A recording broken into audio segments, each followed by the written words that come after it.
Well, hello, we're at another beaver swamp. I'm going to take just a second and show you. I get asked, well, why do you do this? Why do you trap? And even my wife will get asked that. They might not ask me, but they'll go to her and want to know why your husband does this.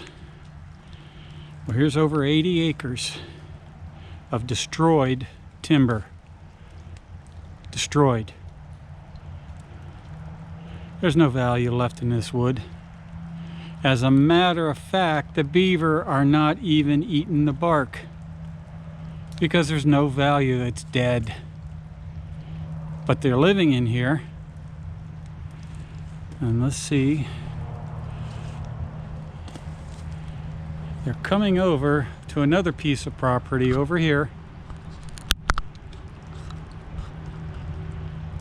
And over there, they're coming to eat that timber now. So, why do I do it? I do it to help people out. I do it because I enjoy it. I love trapping, always have. And there is a need. And trust me, when you're at one of these places and these landowners are having this trouble, they appreciate what I do. So let's go down here. I think I do have a catch.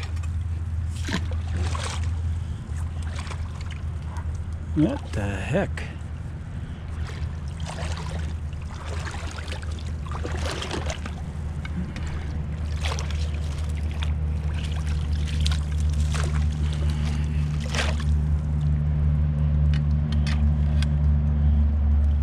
Oh, that's a good sized beaver.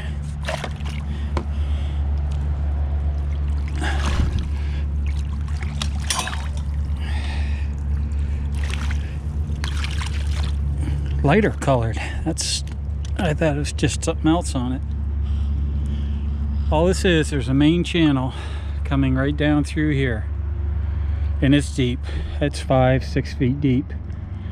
But off here was a spur, and this little side channel runs parallel to this high wall, and it runs down to the dam, where the dam is that goes around to the right. So it's just an intersecting point. Now this has been here for this is the third day. There was no action on it. Usually I don't like to leave a trap at 4 days. There's no action, I get antsy and I move them. But sometimes you just got to be patient. So yeah, here we go. All right, talk to you later. Well, we're on the same property that I showed you where the timber was, and it was all flooded. About 80 acres, we guessed, where the timber's now worthless. Well, this is the same property, probably 400 yards away. And could be another 40 to 50, 60 acres, who knows. And if you look straight out here, let's see if I can show it to you. Right about in there is a very large beaver lodge. There are actually 3 out there into that area. So what I did, I came in last night, and this is what I look for. You see that feature right here? That feature is a barricade between there and the bank here. So here's the dam. I'm standing on it. It runs around that way. It also runs back through there. Well, right there, it's opened. Over there, it was open. And I put a trap in here, and I'll tell you, this looks like a big beaver. I'll have to check them out more.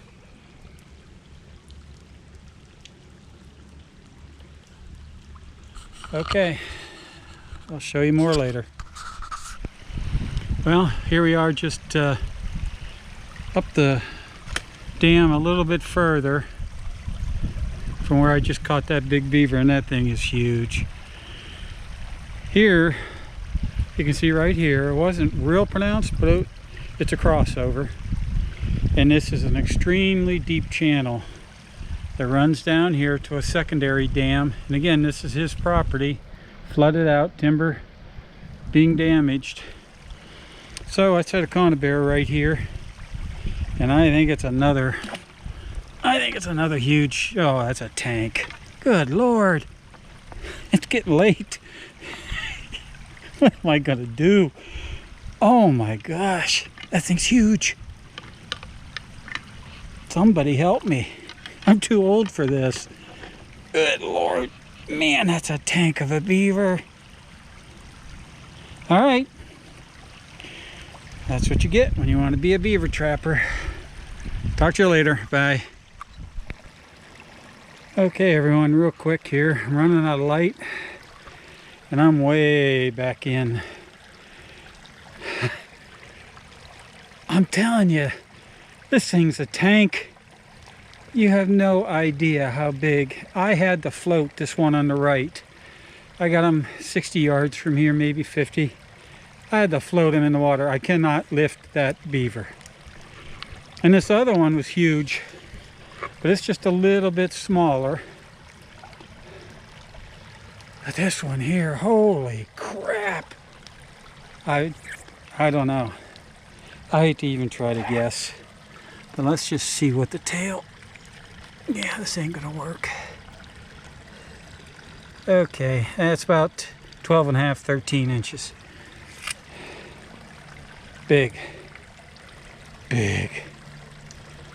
All right, I'm gonna be in the dark here. Good trapping.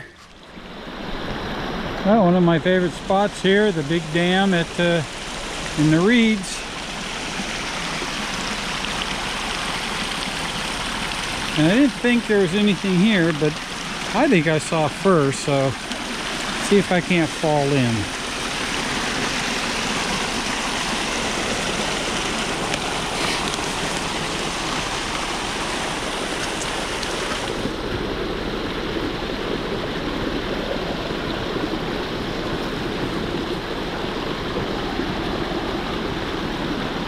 Yeah, sprung. No fur. Okay. Well, I'm thinking just the debris and the speed of that water probably set that off. All right, move on. Well, hello. We're back here on private property. In fact, I just call this the pontoon area. There's a pontoon boat over at that pond. And we're finally getting the water down. Now, I've made, I think, 3 or 4 more catches here. I did not have the camera with me. And over here, this ground is that timber that was just, is dead. No more value.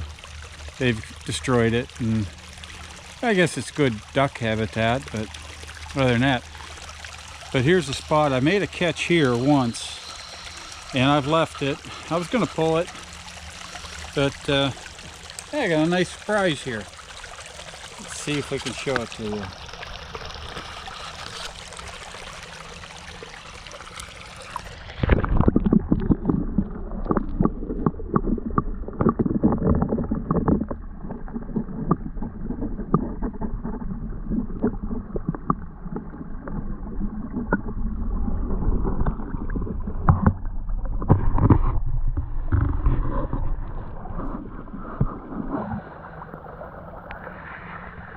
Not bad, I'll take it.